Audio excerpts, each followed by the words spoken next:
نحمدہ و نصلی علی رسولہ الکریم۔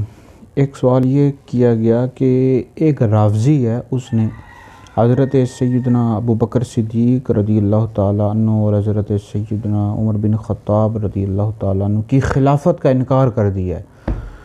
تو جو شخص شیخین کی خلافت کا انکار کرے، اس حوالے سے شرعی حکم کیا بنتا ہے؟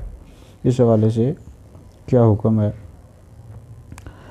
بھائی، امیر المؤمنین خلیفہ اول حضرت سیدنا ابو بکر صدیق رضی اللہ تعالیٰ عنہ اور خلیفہ دوم حضرت سیدنا عمر بن خطاب رضی اللہ تعالیٰ عنہ کی خلافت کا انکار کرنے والا شخص، یعنی اگر کوئی شخص یہ کہے کہ میں ان دونوں بزرگوں کی خلافت کو نہیں مانتا، تو ایسا شخص دائرہ اسلام سے خارج ہو جائے گا۔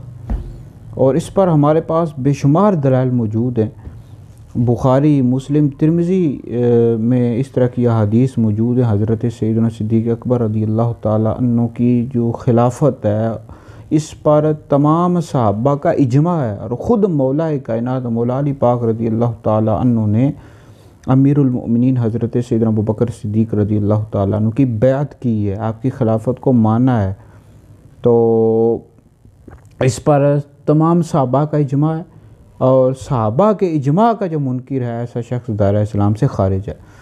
چنانچہ فتاوی ہندیہ جلد 2 ہے، صفحہ 264 ہے، اس میں یہ موجود ہے کہ ابو بکر صدیق حضرت عمر کی خلافت کا جو انکار کرنے والا شخص ہے، وہ بندہ کافر ہے، دائرہ اسلام سے خارج ہے۔ بعضوں نے لکھا ہے کہ گمراہ ہے، لیکن درست قول یہ ہے کہ ایسا بندہ دائرہ اسلام سے خارج ہو جائے گا۔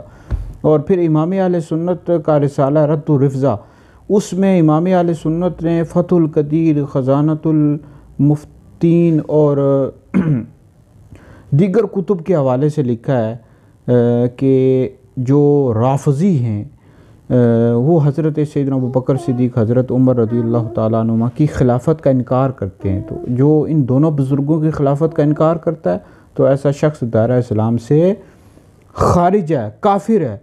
اور یہ بھی لکھا ہے امام اہل سنت نے، ابو بکر صدیق کی افضلیت کا منکر گمراہ ہے، اہل سنت سے خارج ہے، لیکن جو ان دونوں بزرگوں کی خلافت کا انکار کرے، ایسا شخص دائرہ اسلام سے خارج ہے۔